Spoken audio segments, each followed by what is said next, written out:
All right, and we are live now.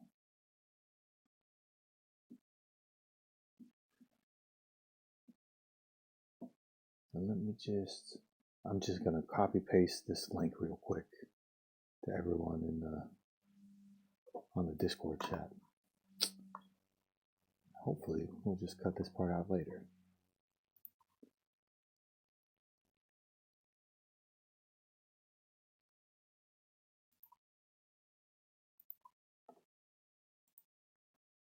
Yeah, it looks fine.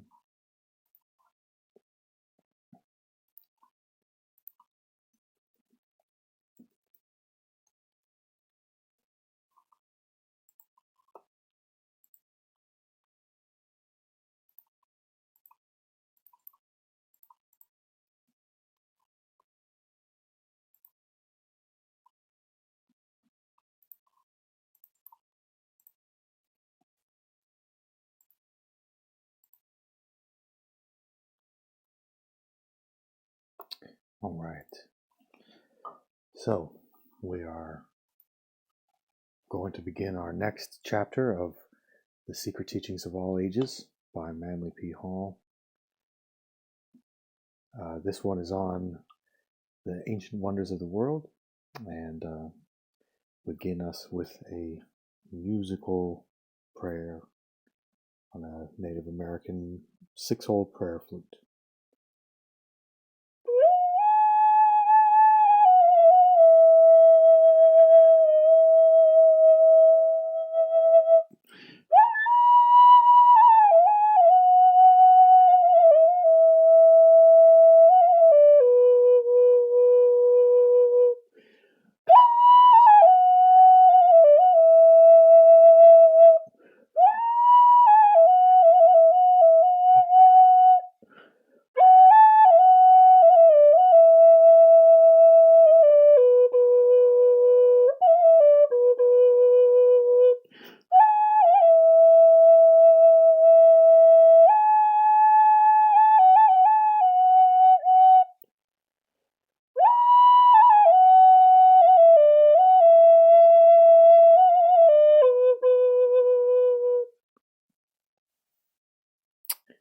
And with that, we will begin.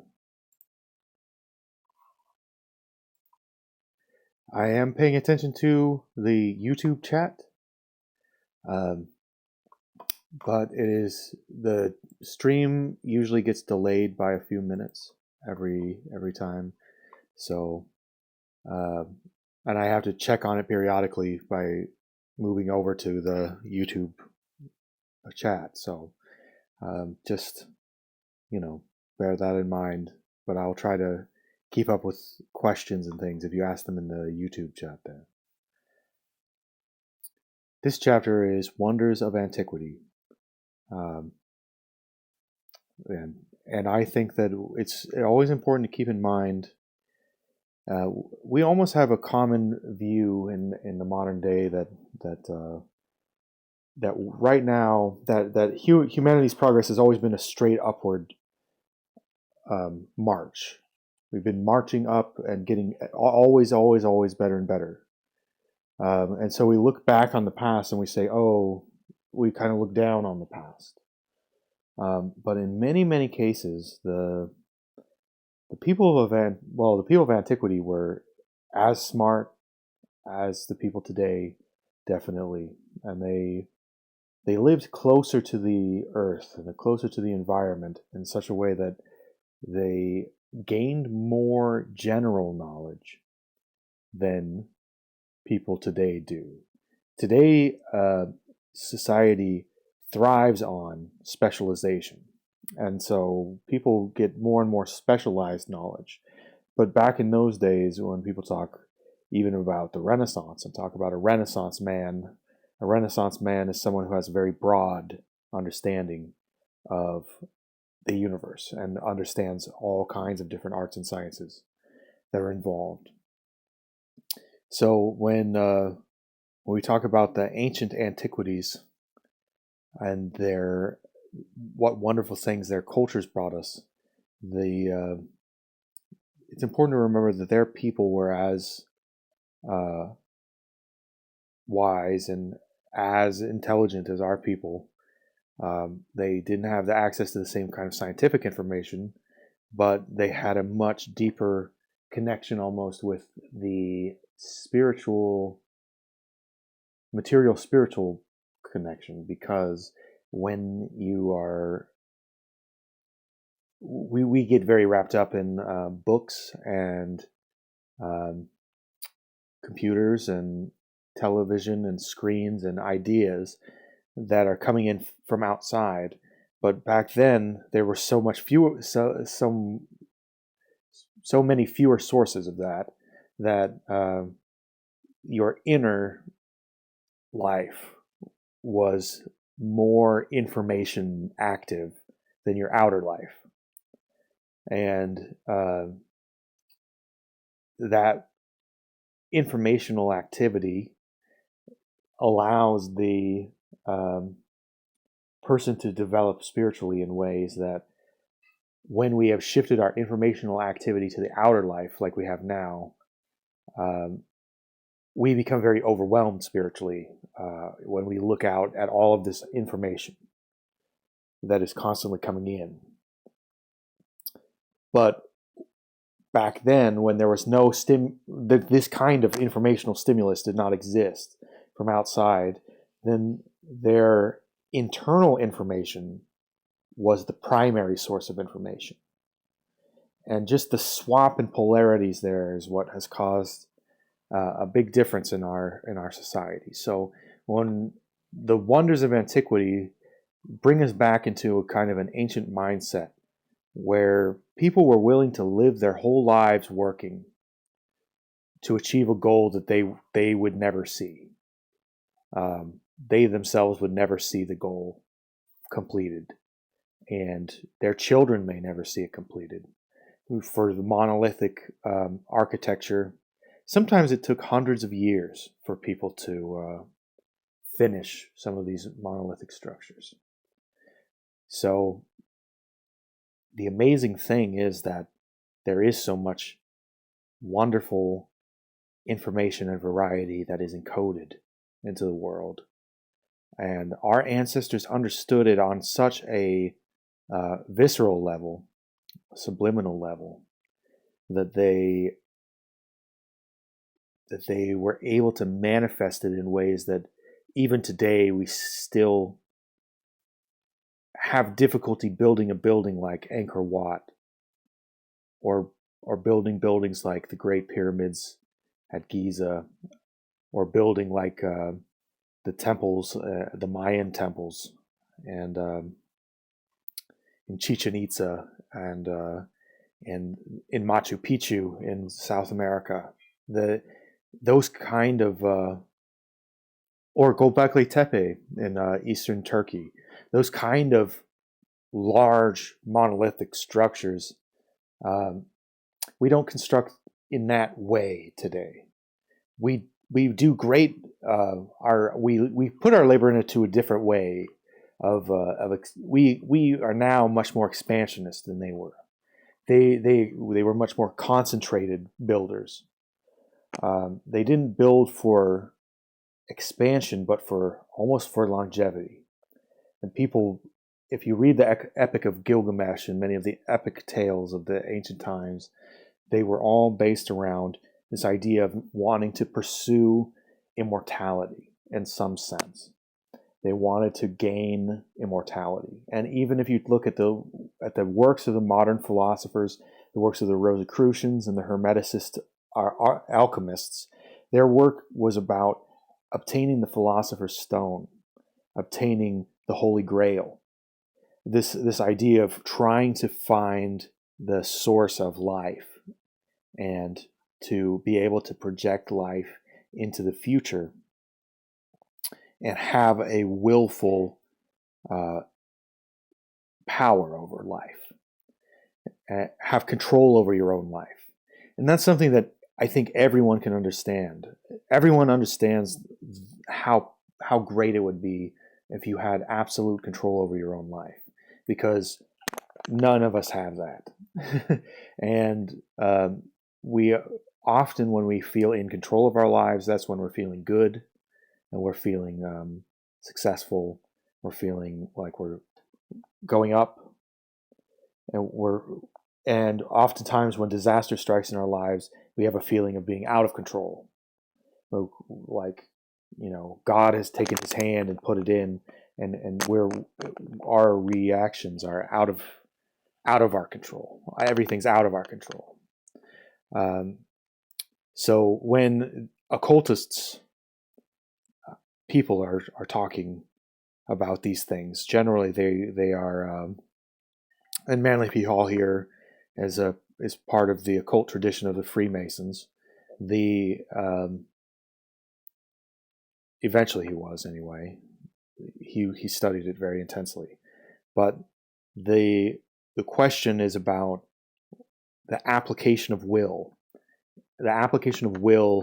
power, and how to harness the will in a way that you can cause change in your environment. And when even the word yoga is an ancient Sanskrit, Proto-Sanskrit word even, and yoga comes from a root that is the same root as the word yoke in the English language today, which is an Indo-European. It's descended from the Proto-Indo-European language family, and back in those days, 2,500 years ago and more, they had the word yoga, yoke. To yoke a cow to a wagon is the idea. The cow, the bull or the ox is like your willpower. And the practice of yoga is the practice of yoking the willpower to the baggage, the body, the material self, the things that you need to carry along. And when they were creating these ancient monoliths, they had created this urge, or they were expressing this urge to make a mark on the world that was going to last a very long time. And it's an urge that everyone has. They want to leave something for the people that are to come. They want to leave something and to have made a mark on the world, to have done something valuable, something that other people can take from them. And all of us want that. And whether it's by having children and by raising them and by teaching them to be kind and teaching them to be good people, you're multiplying your impact in that sense. Because all of your children's deeds are your deeds too. You gain by them and lose by them the same way. And all of the things that you create in the world, what they cause, positive and negative, that also is an extension of you. So when we talk about these wonders of antiquity, these are wonders that are extensions of those ancient people. They are the psychic projections that became material projections in stone. They built them from their psychic willpower, their spiritual willpower, their pneumatic willpower. Pneuma means spirit and breath. And their pneumatic willpower informs their psychic willpower.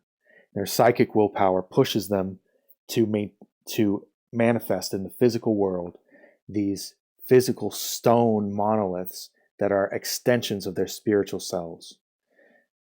And with that in mind, let's start digging in and taking a look at this book. Wonders of Antiquity. It was a common practice among the early Egyptians, Greeks, and Romans to seal lighted lamps in the sepulchres of their dead as offerings to the god of death. Possibly it was also believed that the deceased could use these lights in finding his way through the Valley of Shadow. Later, as the custom became generally established, not only actual lamps but miniatures of them in terracotta were buried with the dead. Some of the lamps were enclosed in circular vessels for protection, and instances have been recorded in which the original oil was found in them, in a perfect state of preservation after more than 2,000 years. There is ample proof that many of these lamps were burning when the sepulchres were sealed, and it has been declared that they were still burning when the vaults were opened hundreds of years later. And the possibility of preparing a fuel which would renew itself as rapidly as it was consumed has been a source of considerable controversy among medieval authors. After due consideration of the evidence at hand, it seems well within the range of possibility that the ancient priest-chemists did manufacture lamps that burned, if not indefinitely, at least for considerable periods of time. Numerous authorities have written on the subject of ever-burning lamps. W. Wynne Westcott estimates that the number of writers who have given the subject consideration are more than 150. And Helena P. Blavatsky at 173.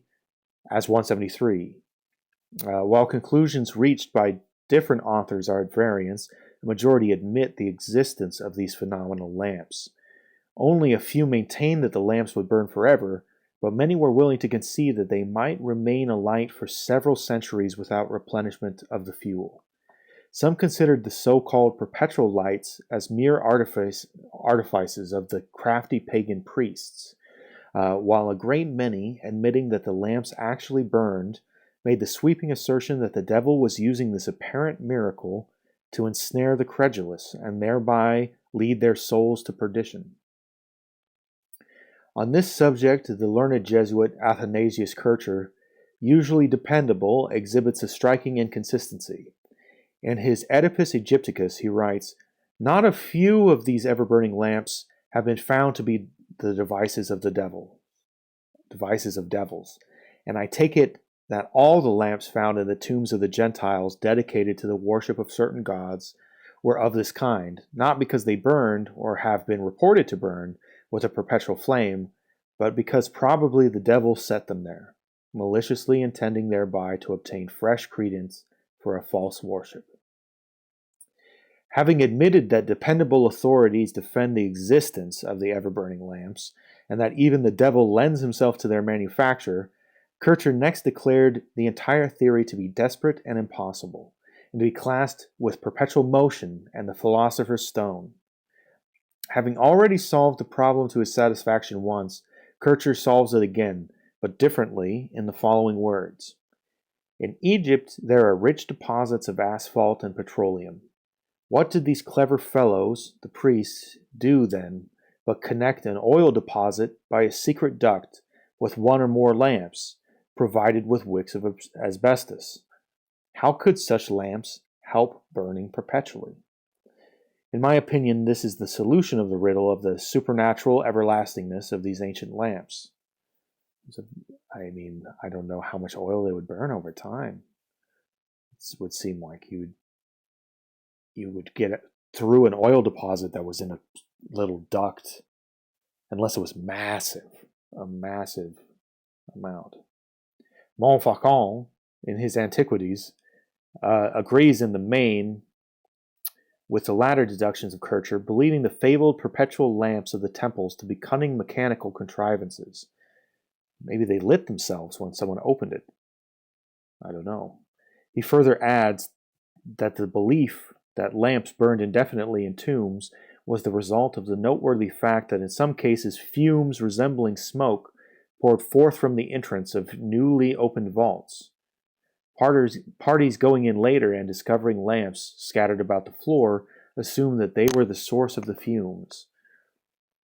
There are several interesting stories concerning the discoveries of ever-burning lamps in various parts of the world. In a tomb on the Appian Way, which was opened during the papacy of Paul III, was found a burning lamp which had remained alight in a hermetically sealed vault for nearly 1,600 years. According to an account written by a contemporary, a body, that of a young and beautiful girl with long golden hair, was found floating in an unknown transparent liquid, and as well preserved as though death had occurred but a few hours before. About the interior of the vault were a number of significant objects, which included several lamps, one of them alight. Those entering the sepulchre declared that the draft caused by the opening of the door blew out the light, and the lamp could not be relighted. Kircher reproduces an epitaph, Tuliole filiae meae, supposedly found in the tomb, but which Montfaucon declares never existed. The latter adding that although conclusive evidence was not found, the body was generally believed to be that of Tuliole, the daughter of Cicero. Tuliole. Oh, yeah, Tuliole filiae meae would mean Tuliole, my daughter, or Tuliole, daughter mine. Filii me. Tulioli filii me. Ever-burning lamps have been discovered in all parts of the world, not only the Mediterranean countries, but also India, Tibet, China, and South America have contributed records of lights which burned continuously without fuel. The examples which follow were selected at random from the imposing list of perpetual lamps found in different ages. Plutarch wrote of a lamp that burned over the door of a temple to Jupiter Ammon, or Baal Ammon, as the Carthaginians knew him, also called Moloch. But they're all considered to be the same in the ancient Interpretatio Graecae, the Greek interpretation of gods.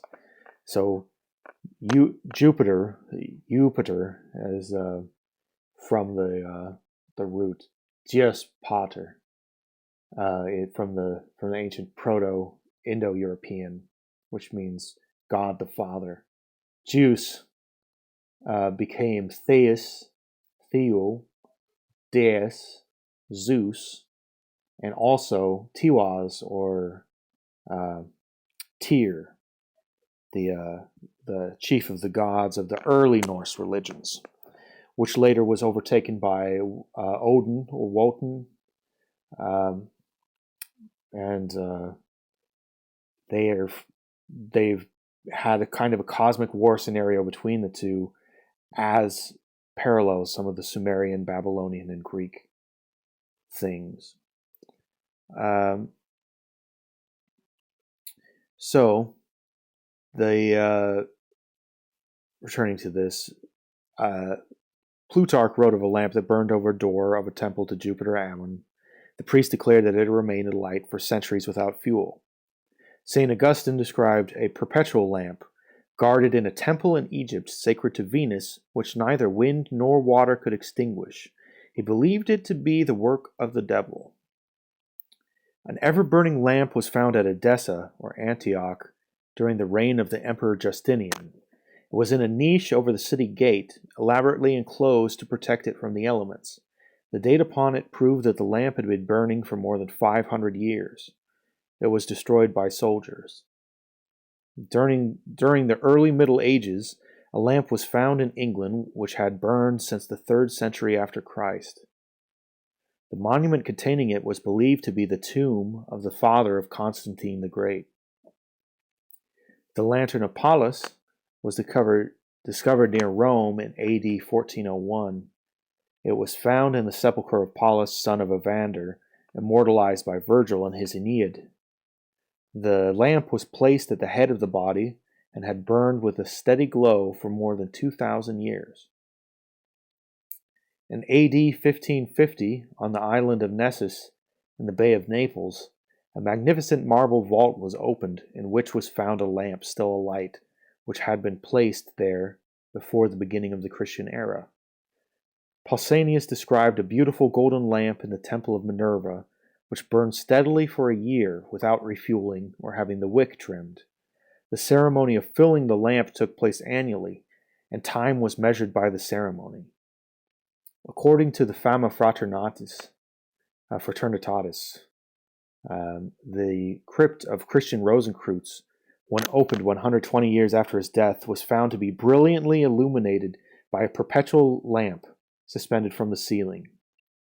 And the famous inscription on Christian Rosenkreutz's tomb in that Fama Fraternitatis is vitriol. The acronym is vitriol, all capital letters.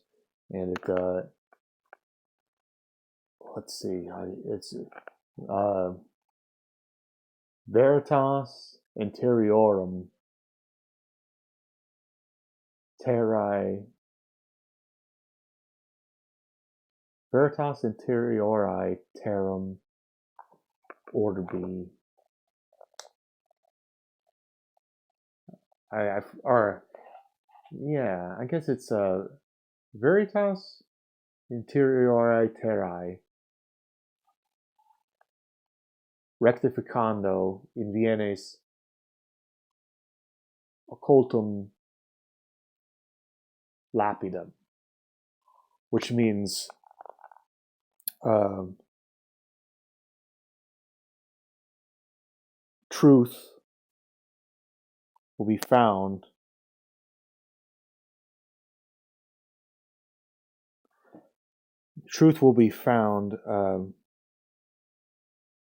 in the interior of the earth, where you search for the occult stone.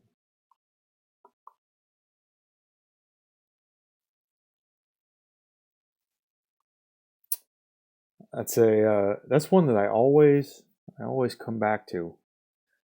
Christian Rosenkreuz was very interesting. I feel like I messed up part of that acronym though. I believe it was correct. Visita interiora terrae rectificando in Vienes occultum lapidum, meaning visit the interior of the earth, and by rectification discover the occulted stone, the philosopher's stone. So that tomb was apparently lit by a perpetually burning lamp. Numa Pompilius, king of Rome and magician of considerable power, caused a perpetual light to burn in the dome of a temple he had created in honor of an elemental being. In England, a curious tomb was found containing an automaton, which moved when certain stones in the floor in the vault were stepped upon by an intruder. At that time, the Rosicrucian controversy was at its height, so it was decided that the tomb was that of a Rosicrucian initiate. A countryman, discovering the tomb and entering, found the interior brilliantly lighted by a lamp hanging from the ceiling. As he walked, his weight depressed some of the floor stones. At once, a seated figure in heavy armor began to move.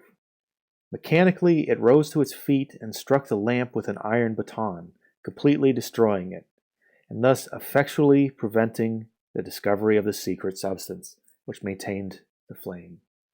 How long the lamp had burned is unknown, but certainly it had been for a considerable number of years. Well, let's take a look at some of these pictures. Base of a Delphian tripod. The windings of these serpents form the base, and the three heads sustained the 3 feet of the tripod. It is impossible to secure satisfactory information concerning the shape and size of the celebrated Delphian tripod.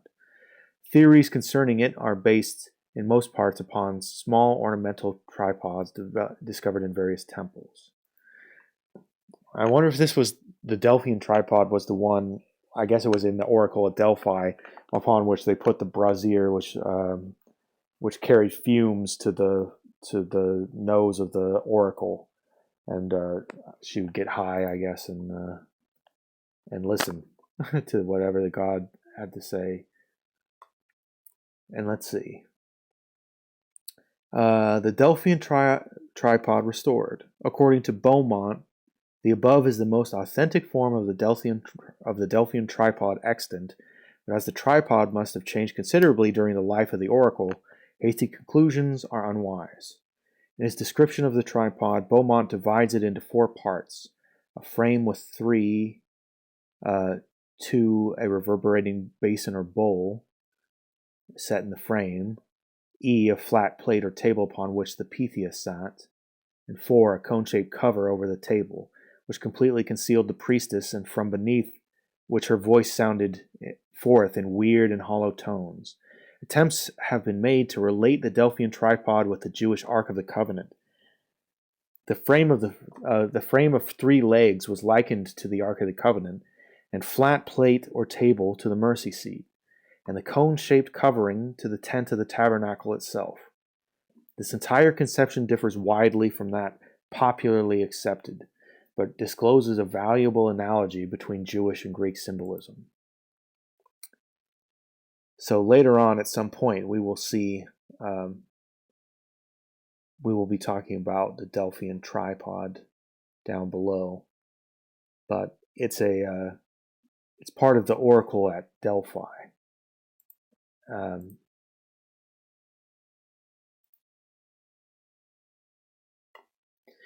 So I see that our Discord invite expired. That is interesting. I'll go ahead and put one in the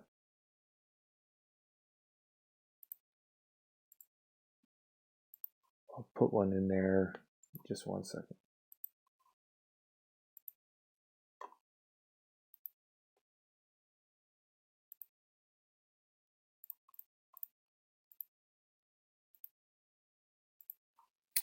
All right. Here you go, Ben Robertson. Let no one say that I don't sometimes read the chat. All right. So, it is related that among the tombs near Memphis and in the Brahmin temples of India, lights have been found in sealed chambers and vessels. But sudden exposure to the air has extinguished them and caused their fuel to evaporate. It is now believed that the wicks of these perpetual lamps were made of braided or woven asbestos, called by the alchemist salamander's wool, and that the fuel was one of the products of alchemical research. Kircher attempted to extract oil from asbestos, being convinced that as the substance itself was indestructible by fire, an oil extracted from it would supply the lamp with a fuel, likewise indestructible. After spending 2 years in fruitless experimental work, he concluded that the task was impossible of accomplishment. Yeah, probably. Several formulae for the making of the fuel for the lamps have been preserved, and Isis Unveiled, Helena P. Blavatsky, reprints 2 of these formula from early authors, Trittenheim and Bartolomeo Korndorff. Do you think he was corned off? Korndorff. What Korndorff? Okay. And one will suffice to give a general understanding of the process. Sulfur, alum ust, something for sublime them into flowers to, I'm not familiar with its alchemical symbol, of which add of crystalline Venetian borax powdered. It must be a measurement. It's saying threefold IV to a threefold ij to a powdered J. Upon these, effuse high rectified spirit of wine and digest it, then abstract it and pour on fresh. Repeat this so often until the sulfur melts like wax without any smoke upon a hot plate of brass. This is for the pabulum, but the wick is to be prepared after this manner. Gather the threads or thrums of the lapis asbestos to the thickness of your middle and the length of your little finger, then put them into a Venetian glass, and covering them over with the aforesaid depurated sulfur or aliment, set the glass in sand for the space of 24 hours, so hot that the sulfur may bubble all the while. Okay, wow. The wick being thus besmeared and anointed is to be put into the glass like a scallop shell, in such manner that some part of it may lie above the mass of prepared sulfur. Then setting this glass upon hot sand, you must melt the sulfur so that it may lay hold of the wick, and when it is lighted, it will burn with a perpetual flame, and you may set this lamp in any place where you please. Wow. Well, there you go. Write that one down in your grimoire. The Greek oracles. The worship of Apollo included the establishment and maintenance of places of prophecy by means of which the gods could communicate with mankind and reveal futurity to such as deserved the boon. The early history of Greece abounds with accounts of talking trees, rivers, statues, and caves in which nymphs, dryads, or demons had taken up their abode and from which they delivered oracles. While Christian authors have tried to prove that oracular revelations were delivered by the devil for the purpose of misleading humanity, they have not dared to attack the theory of oracles because of the repeated reference to it in their own sacred writings. If the onyx stones on the shoulder of Israel's high priest had made known by their flashings the will of Jehovah, then a black dove, temporarily endowed with the faculty of speech, could indeed pronounce oracles in the temple of Jupiter Ammon. If the witch of Endor could invoke the shade of Samuel, who in turn gave prophecies to Saul, could not a priestess of Apollo call upon the specter of her liege to foretell the destiny of Greece? The most famous oracles of antiquity were those at Delphi, Dodona, Trophonius, and Latona, of which the talking oak trees of Dodona were the oldest. Though it is impossible to trace back to the genesis of the theory of oracular prophecy, it is known that many of the caves and fissures set aside by the Greeks as oracles were sacred long before the rise of Greek culture. The oracle of Apollo at Delphi remains one of the unsolved mysteries of the ancients. Alexander Wilder derives the name Delphi from Delphos, meaning the womb. This name was chosen by the Greeks because of the shape of the cavern and the vent leading into the depths of the earth. The original name of the oracle was Pytho, so called because its chambers had been the abode of the great serpent Python, a fearsome creature that had crept out of the slime left by the receding flood that had destroyed all human beings except Deucalion and Pyrrha. Apollo, climbing the side of Mount Parnassus, slew the serpent after a prolonged combat, and threw the body down the fissure of the oracle. From that time the sun god, surnamed the Pythian Apollo, gave oracles from the vent. When Dionysus, he shared the honor of being the patron god of Delphi. After being vanquished by Apollo, the spirit of Python remained at Delphi as the representative of his conqueror, and it was with the aid of his effluvium, his outflowings, his blood, the priestess was able to become en rapport with the god. The fumes rising from the fissure of the oracle were supposed to come down from the decaying body of Python. The name Pythoness or Pythia, given to the female hierophant of the oracle, means literally one who has been thrown into a religious frenzy by inhaling fumes rising from decomposing matter. It is of further interest to note that the Greeks believed the oracle of Delphi to be the umbilicus of the earth, thus proving that they considered the planet to be an immense human being. The connection between the principle of oracular revelation and the occult significance of the navel is an important secret belonging to the ancient mysteries. The oracle, however, is much older than the foregoing account indicates. A story of this kind was probably invented by the priests to explain the phenomenon to those inquisitive persons whom they did not consider worthy of enlightenment regarding the true esoteric nature of the oracle. Some believe that the Delphic fissure was discovered by a Hyperborean priest, but as far back as recorded history goes, the cave was sacred, and persons came from all over Greece and the surrounding countries to question the demon who dwelt in its chimney-like vent. Priests and priestesses guarded it closely and served the spirit who dwelt therein and who enlightened humanity through the gift of prophecy. The story of the original discovery of the oracle is somewhat as follows. Shepherds tending their flocks on the side of Mount Parnassus were amazed at the peculiar antics of the goats that wandered close to a great chasm on its southwestern spur. The animals jumped about as though trying to dance and emitted strange cries unlike anything heard before. At last, one of the shepherds, curious to learn the cause of the phenomenon, approached the vent, from which there were rising noxious fumes. Immediately he was seized with a prophetic ecstasy.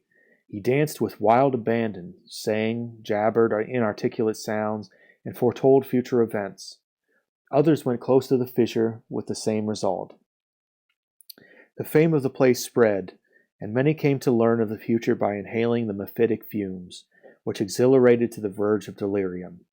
Some of those who came, being unable to control themselves, and having temporarily the strength of madmen, tore themselves from those seeking to restrain them, and jumping into the vent perished.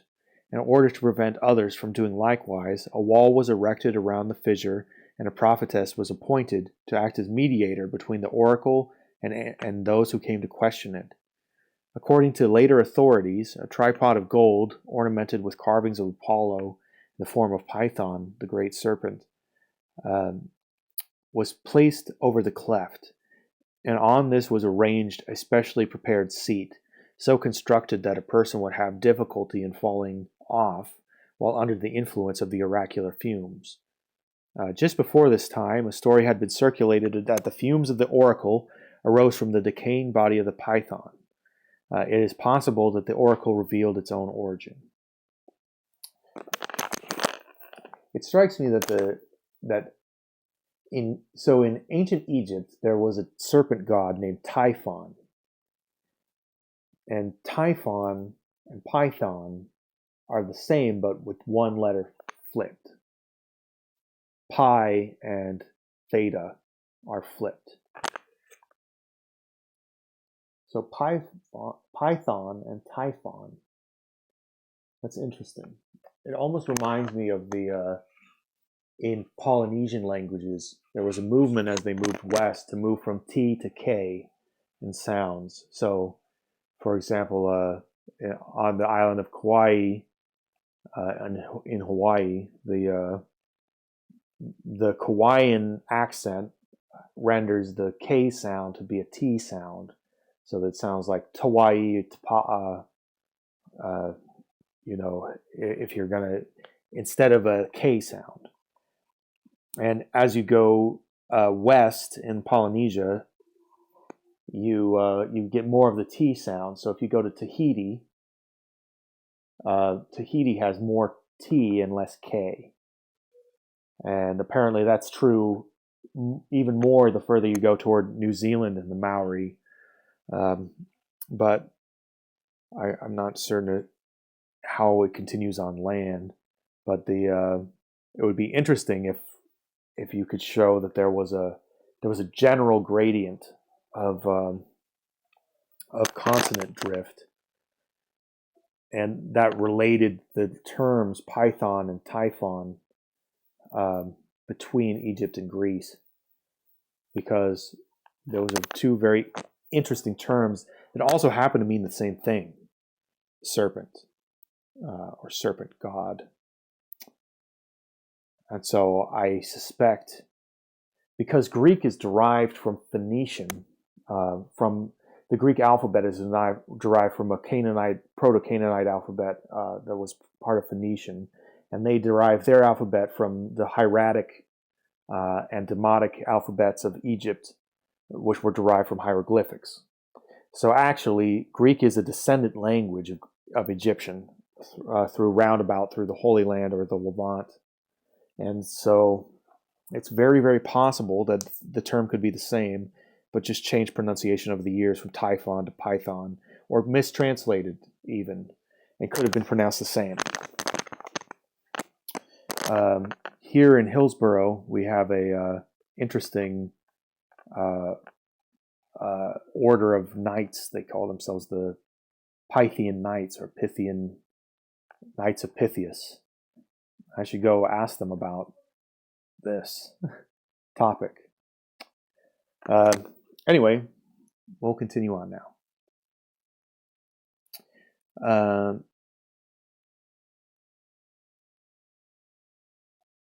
So, some of those who came, the oracle revealed its own origin.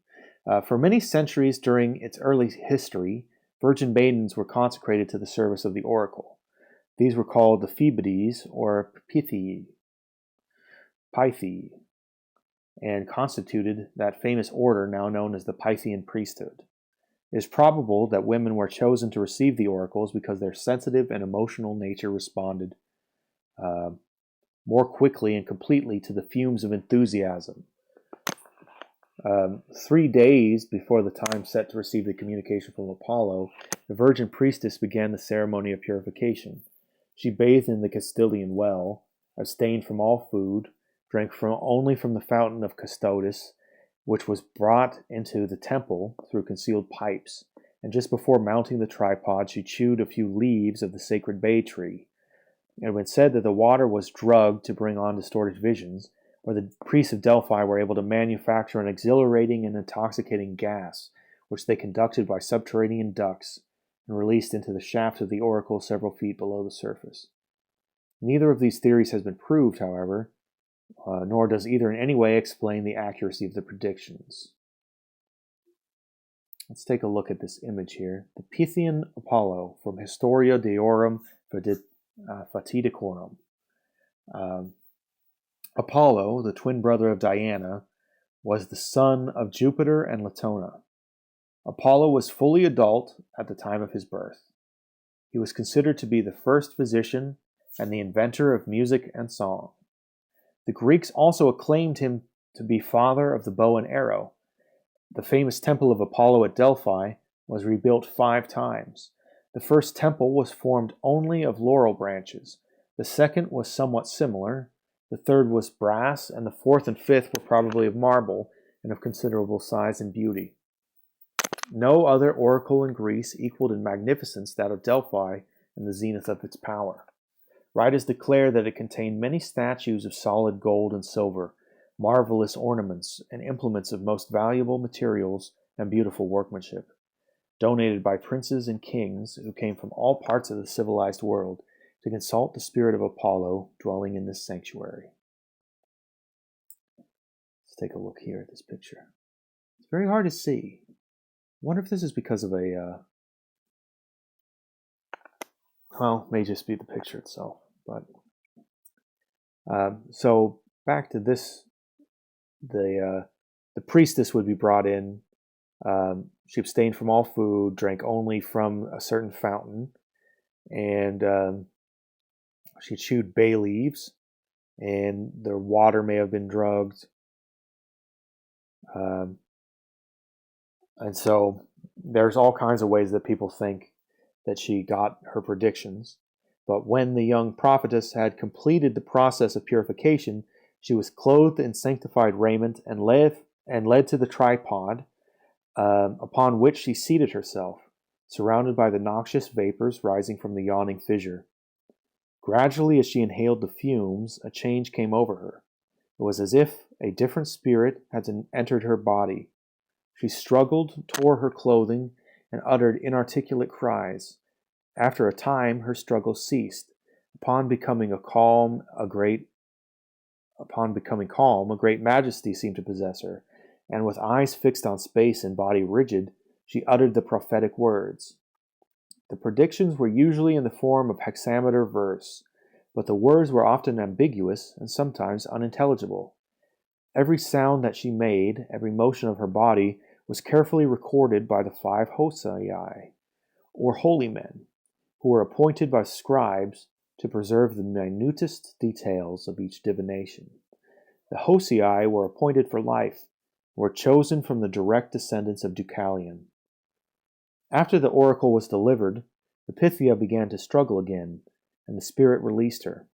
She was then carried or supported to a chamber of rest, where she remained till the nervous ecstasy had passed away. Iamblichus, in his dissertation on the mysteries, describes how the spirit of the oracle, a fiery demon, even Apollo himself, took control of the Pythoness and manifested through her. But the prophetess in Delphi, whether she gives oracle to mankind through an attenuated and fiery spirit bursting from the mouth of a cavern, or whether, being seated in the adytum on a brazen tripod or on a stool with 4 feet, she becomes sacred to the god, whichsoever of these is the case, she entirely gives herself up to a divine spirit and is illuminated with a ray of divine fire. And when indeed fire ascending from the mouth of the cavern circularly invests her in collected abundance, she becomes filled from it with divine splendor. And when she places herself on the seat of the god, she becomes co-adapted to his stable prophetic power. And from both of these preparatory operations, she becomes wholly possessed by the god.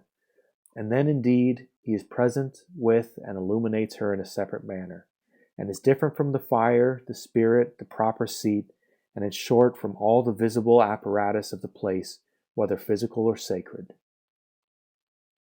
Among the celebrities who visited the oracle of Delphi were the immortal Apollonius of Tyana and his disciple Damus. He made his offerings, and after being crowned with a laurel wreath, and given a branch of the same plant to carry in his hand, he passed behind the statue of Apollo, which stood before the entrance to the cave, and descended into the sacred place of the oracle. The priestess was also crowned with laurel, and her head bound with a band of white wool. Apollonius asked the oracle if his name would be remembered by future generations. The Pythoness answered in the affirmative, but declared that it would always be calumniated. Apollonius left the cavern in anger, but time has proved the accuracy of the prediction, for the early church fathers perpetuated the name of Apollonius as the Antichrist. For details of the story, see Histoire de la Magie. The messages given by the virgin prophetess were turned over to the philosophers of the oracle, whose duty it was to interpret and imply them. The communications were then delivered to the poets, who immediately translated them into odes and lyrics, setting forth in exquisite form the statements supposedly made by Apollo, making them available for the populace. Serpents were much in evidence at the oracle of Delphi, and the base of the tripod on which the Pythia sat was formed of the twisted bodies of 3 gigantic snakes. According to some authorities, one of the processes used to produce the prophetic ecstasy was to force the young priestess to gaze into the eyes of a serpent. Fascinated and hypnotized, she then spoke with the voice of the god. Although the early Pythian priestesses were always maidens, some still in their teens, a law was later enacted that only women past 50 years of age should be the mouthpiece of the oracle. These older women dressed as young girls and went through the same ceremonial as the first Pythi. The change was probably the indirect result of a series of assaults made upon the persons of the priestesses by the profane. During the early history of the Delphian oracle, the god spoke only at each 7th birthday of Apollo.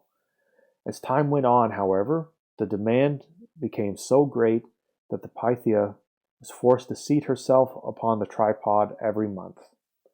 The time selected for the consultation and the questions to be asked were determined by lot or by the vote of the inhabitants of Delphi. It is generally admitted that the effect of the Delphian oracle upon Greek culture was profoundly constructive. James Gardner sums up its influence in the following words. Its responses revealed many a tyrant and foretold his fate. Through its means, many an unhappy being was saved from destruction, and many a perplexed mortal guided in the right way. It encouraged useful institutions, and promoted the progress of useful discoveries. Its moral influence was on the side of virtue, and its political influence in favor of the advancement of civil liberty. See the faiths of the world. The oracle of Dodona was presided over by Jupiter, who uttered prophecies through oak trees, birds, and vases of brass.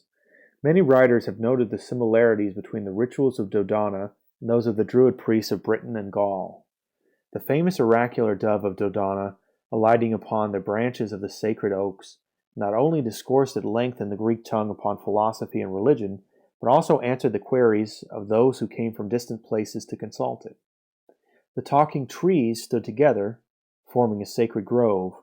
When the priest desired answers to important questions, after careful and solemn purification, they retired to the grove. They then accosted the trees, beseeching a reply from the god who dwelt therein.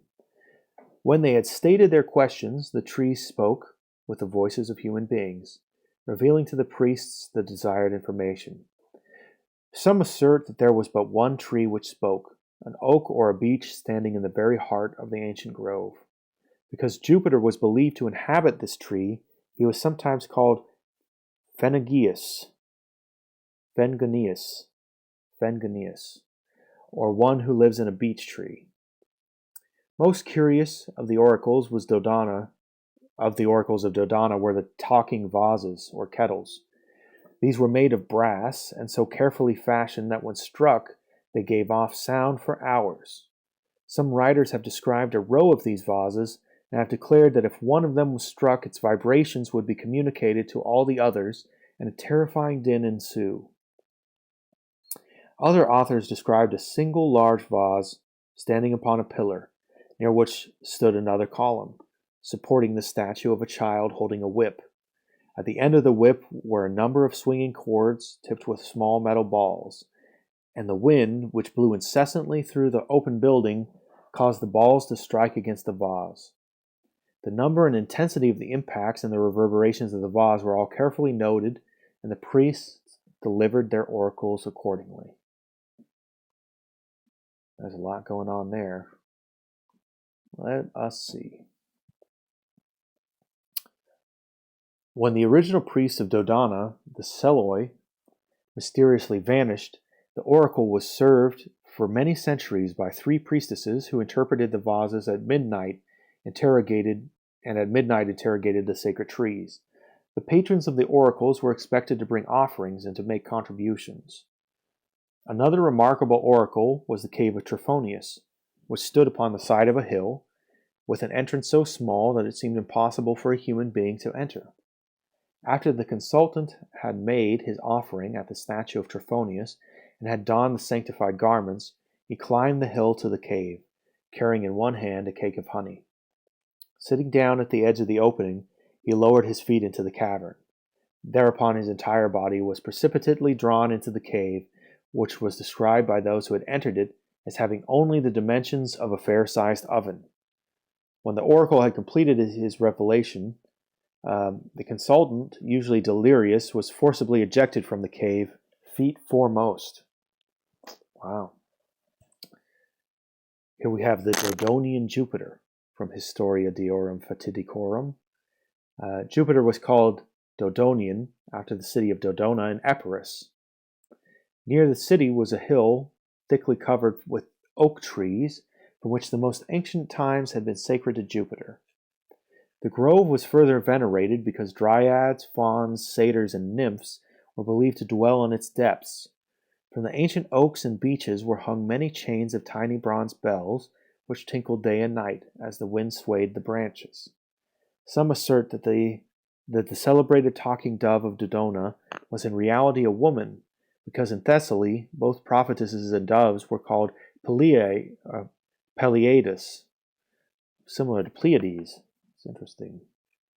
It is supposed that the first temple of Dodona was erected by Deucalion, and those who survived the Great Flood with him. For this reason, the oracle of Dodona was considered the oldest in Greece. A lot of these pictures are very faded in this particular chapter.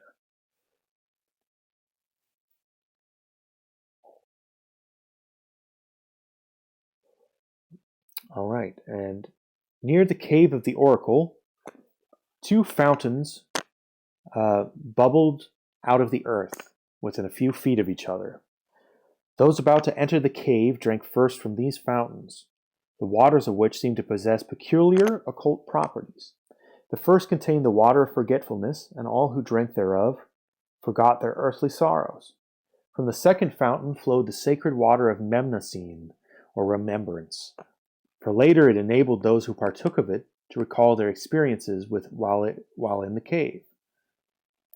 Though its entrance was marked by 2 brass obelisks, the cave, surrounded by a wall of white stones and concealed in the heart of a grove of sacred trees, did not present an imposing appearance.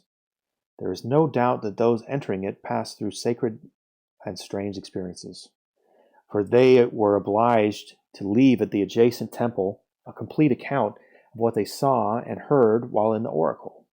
Their prophecies were given in the form of dreams and visions, and were accompanied by severe pains in the head. Some never completely recovered from the after effects of their delirium. The confused recital of their experiences was interpreted by the priests according to the question to be answered. While the priests probably used some unknown herb to produce the dreams or visions of the cavern, their skill in interpreting them bordered on the supernatural. Before consulting the oracle, it was necessary to offer a ram to the demon of the cave. And the last zodiac age was the age of rams. So the rams were the preferred thing of sacrifice. Now we're in the age of Pisces. And the priest decided by hieromancy whether the time chosen was propitious, and the sacrifice was satisfactory.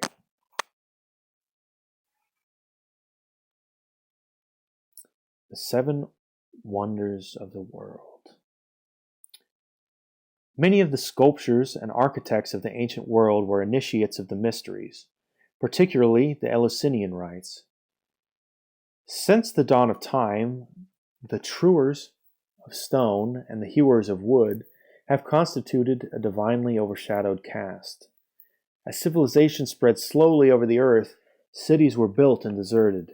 Monuments were erected to heroes, at present unknown. Temples were built to gods who lie broken in the dust of the nations they inspired. Research has proved not only that the builders of these cities and monuments and the sculptors who chiseled out the inscrutable faces of the gods were masters of their craft, but that in the world today there are none equal to them. The profound knowledge of mathematics and astronomy embodied in ancient architecture, and the equally profound knowledge of anatomy revealed in Greek statuary, prove that the fashioners of both were masterminds, deeply cultivated in the wisdom which constituted the arcana of the mysteries. Thus was established the Guild of the Builders, progenitors of modern Freemasons. When employed to build palaces, temples, or combs, or to carve statues for the wealthy, they initiated architects and artists concealed in their works the sacred doctrine, so that now, long after their bones have returned to dust, the world realizes that those first artisans were indeed duly initiated and worthy to receive the wages of master masons. The 7 wonders of the world, while apparently designed for diverse reasons, were really monuments erected to perpetuate the arcana of the mysteries. They were symbolic structures placed in peculiar spots, and the real purpose of their erection can be sensed only by the initiated. Eliphas Levi has noted the marked correspondence between these 7 wonders and the 7 planets. The 7 wonders of the world were built by widows' sons in honor of the 7 planetary genii. Their secret symbolism is identical with that of the 7 seals of Revelation and the 7 churches of Asia. That should be familiar if you're familiar with the book of Revelation. The 7 seals of Revelation, the 7 churches of Asia, the 7 lights of the candlestick are the 7 celestial spheres, the 7 heavens, which are the planets, are the planetes, the wanderers in the sky. So Earth is not a planete.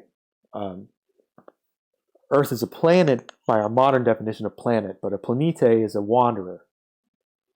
In the sky, the wanderers are the things that appear to be moving from Earth.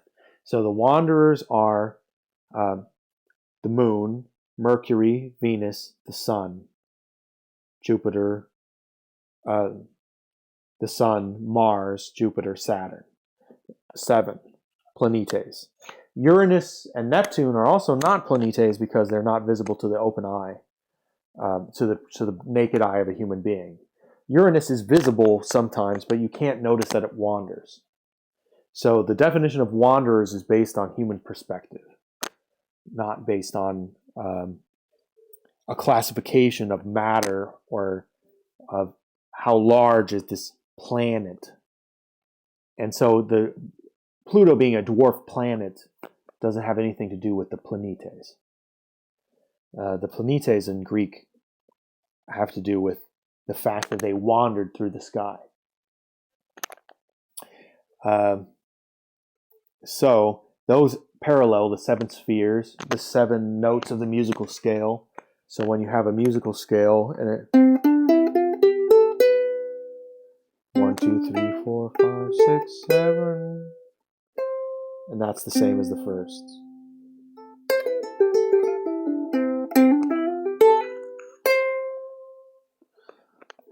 So that kind of seven colors in the rainbow, those are all related principles, and they have to be seen as related. So the first of the seven wonders was the Colossus of Rhodes, a gigantic brass statue about 109 feet in height, requiring over 12 years to build. And it was the work of an uninitiated artist, Chares of Lindus. The popular theory, accepted for several hundred years, that the figure stood with 1 foot on each side of the entrance to the harbor of Rhodes, and that full-rigged ships passed beneath its feet, has never been substantiated. Unfortunately, the figure remained standing only 56 years, being thrown down by an earthquake in 224 BC. The shattered parts of the Colossus lay scattered about the ground for more than 900 years, when they were finally sold to a Jewish merchant who carried the metal on the backs of 700 camels. Some believed that the brass was converted into munitions, and others that it was made into drainage pipes. The gigantic gilded figure, with its crown of solar rays and its upraised torch, solar rays, the 7 solar rays, that's the solar rays are the rainbow. Its upraised torch signifying illumination. Also, this should remind you of the Statue of Liberty today, which is based on the Colossus of Rhodes. This gigantic gilded figure signified occultly the glorious Son Man of the mysteries, the universal Savior. And Liberty is the female counterpart of the universal Savior of Rhodes. And so, a common thing that comes up in conspiracy stuff is the Cecil Rhodes Foundation and its connection with Oxford. I highly recommend you look up Cecil Rhodes and the Rhodes Scholarship Program, and people like Bill Clinton who have been Rhodes Scholars. Rhodes Scholars are taken every year to go study at Oxford, I believe, in the United Kingdom, and the Colossus of Rhodes and its connections to the Statue of Liberty is connected also through these people and the Cecil Rhodes Foundation. The article Ctesiphon in the 5th century BC submitted to the Ionian cities a plan for erecting a joint monument to their patron goddess Diana. The place chosen was Ephesus, a city south of Smyrna. I've been to Ephesus, though this don't believe it exists anymore. The building was constructed of marble. The roof was supported by 120. This structure I don't think exists anymore. Yeah, so the building was constructed of marble. The roof was supported by 127 columns, each 60 feet in height and weighing over 150 tons. The temple was destroyed by black magic around 356 BC, but the world fixes the odious crime upon the tool by means of which the destruction was accomplished. A mentally deranged man named Herostratus. It was later rebuilt, but the symbolism was lost.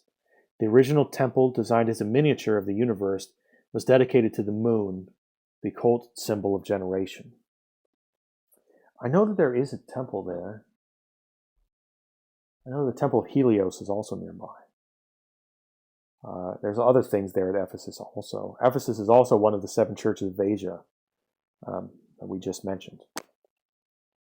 And some of the epistles of Paul were written to the Ephesians there at Ephesus.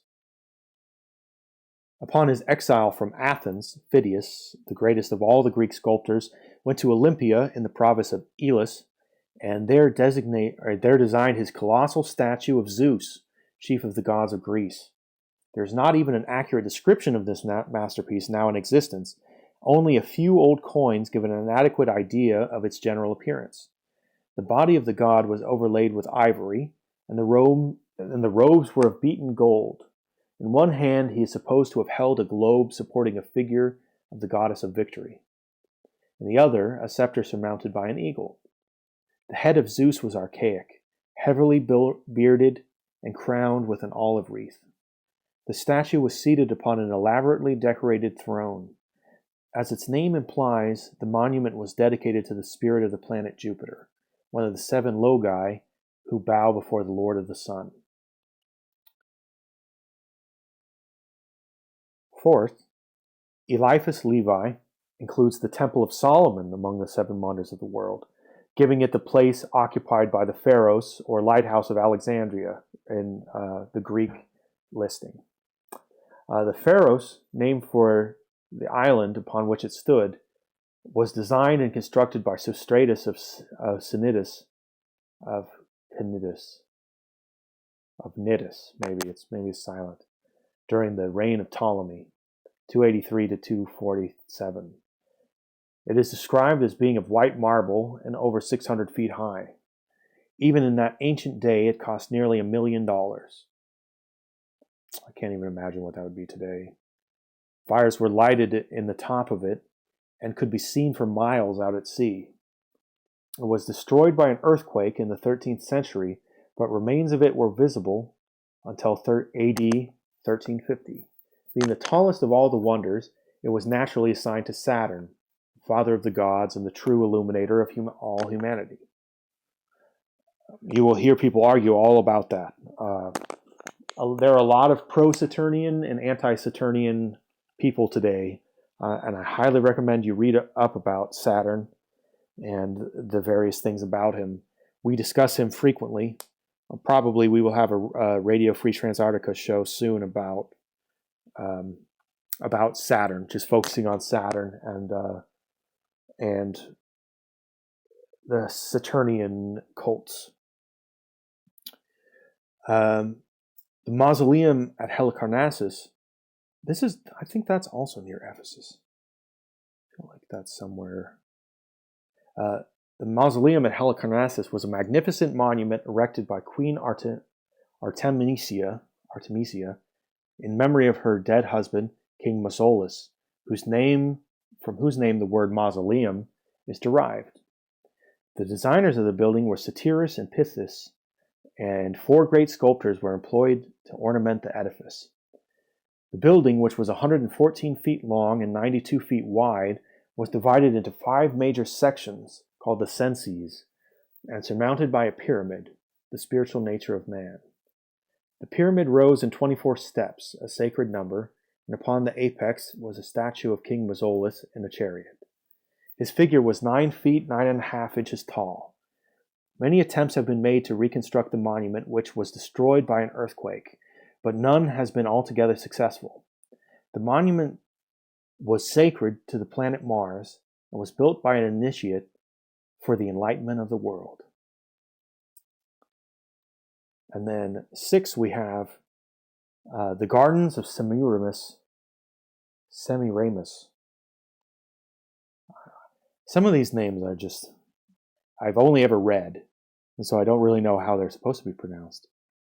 But some of them I do know. Gardens of Semiramis at Babylon, more commonly known as the Hanging Gardens, stood within the palace grounds of Nebuchadnezzar, near the Euphrates River. They rose in a terrace-like pyramid, and on the top was a reservoir for the watering of the gardens. They were built around 600 BC, but the name of the landscape artist has not been preserved. They symbolize the plains of the invisible world, and were consecrated to Venus as the goddess of love and beauty. The Great Pyramid was supreme among the Temple of the Mysteries. In order to be true to its astronomical symbolism, it must have been constructed about 70,000 years ago. I wonder what he was referring to here. There's some saying that it must have been constructed in the age of Leo. The age of Leo, though, would be about 12,000 years ago. That's considered about the age of the Sphinx. There's also things where the shaft of the Great Pyramid. I know there's a whole thing about the Great Pyramid. I know we did the initiation of the Great Pyramid in this, but there might even be more on the Great Pyramid that we'll do later. But the shaft that comes through the temple, it points at various stars in the sky. So people have tried to figure out various astrological alignments. People also try to align the 3 pyramids at Giza with the stars on the belt of Orion. And so people date it astrologically to various ages. He doesn't say here exactly what astronomical symbolism it would give the aging to 70,000 years. I would be very interested to know about that. If you have any comments about it, please leave it in the comments or mention it in our Discord chat, because I would love to know more about various datings of the pyramids. I'm very open-minded about what it could possibly be. I think it's much older than what is usually given in our modern Egyptology, probably to about 12,000 years. The temple is usually attributed to I just can't remember. The name is on the tip of my tongue right now. But the famous pharaoh, begins with a K. Cheops. K-C-H sound. Cheops, I believe.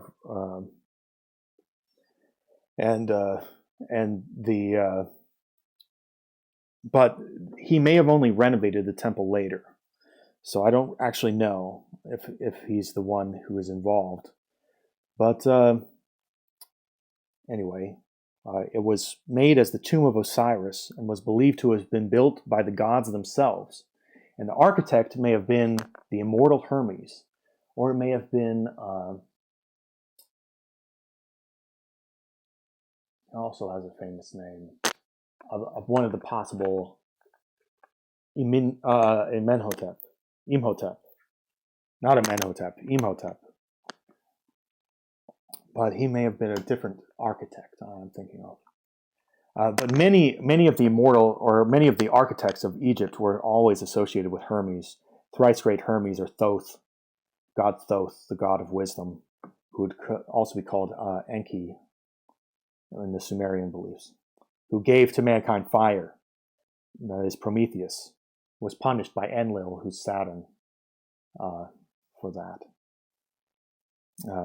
His planet is Mercury, the fastest moving of the planets, of the planetes.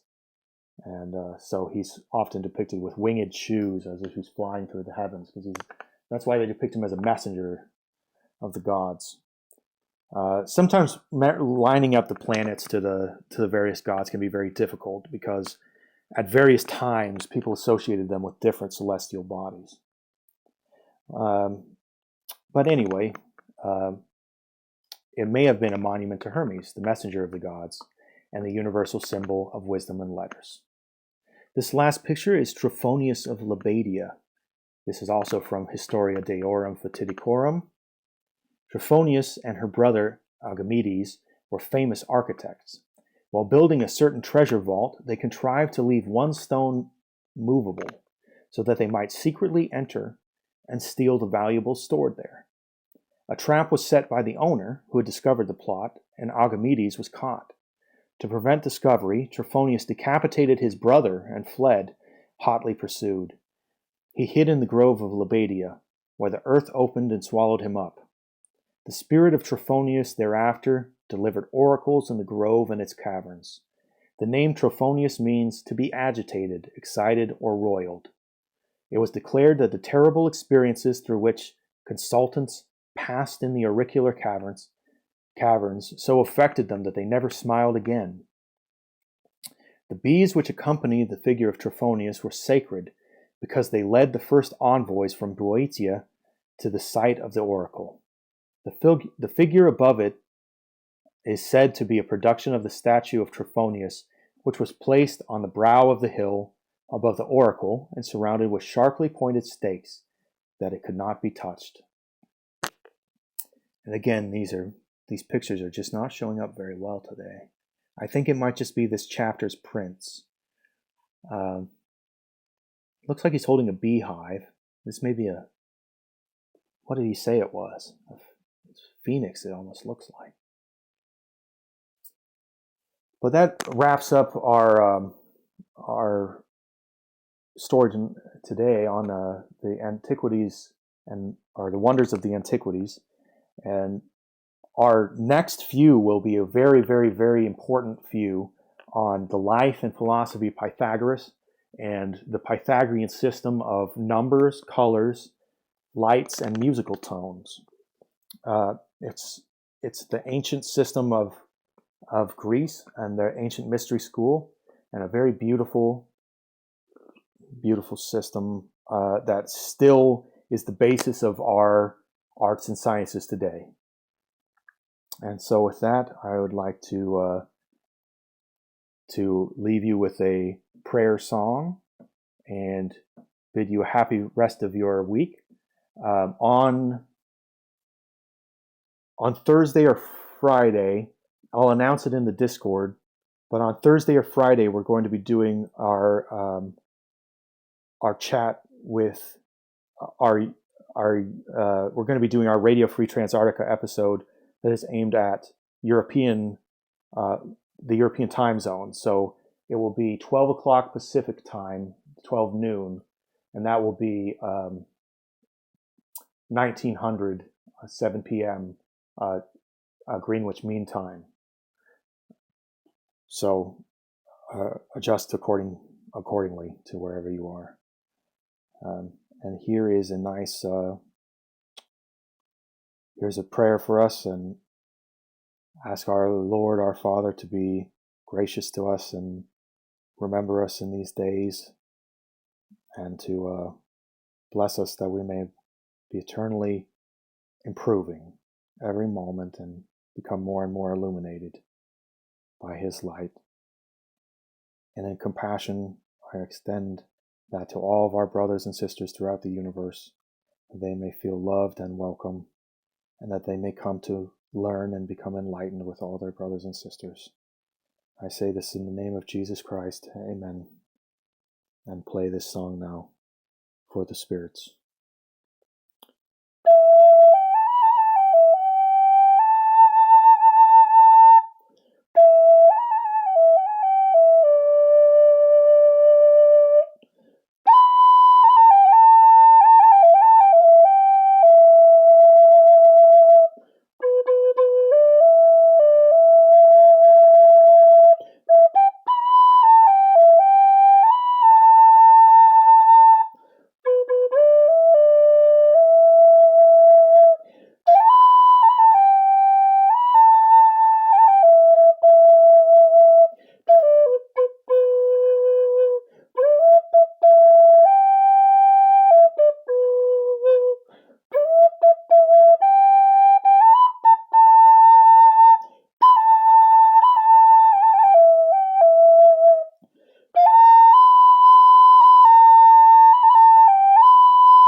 Much love to you all, and blessings to you. Enjoy the rest of your evening.